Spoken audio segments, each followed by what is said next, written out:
Tara, kape at SM City CDO Uptown. Good morning, travelers. Welcome to another Kento Travels. Yes, naaputay tara, kape at SM dinhi sa Uptown. This event will run from July 8 to July 31. And naa sila mga special date na naa sila event. Like Coffee and Art from July 12 to 14 and Coffee and Music from July 19 to 21.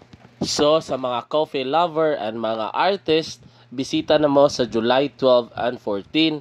And also sa mga coffee lover and music lover, bisita na mo sa July 19 to 21.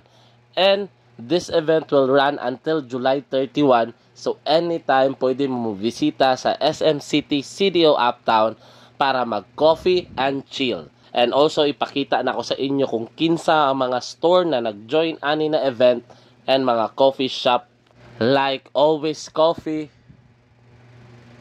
Sweet Pastries, Purple Blend, The Coffee Love, Butter and Oven, and Fukuro. So hangtod sa sunod na Kento Travels, kita kits travelers.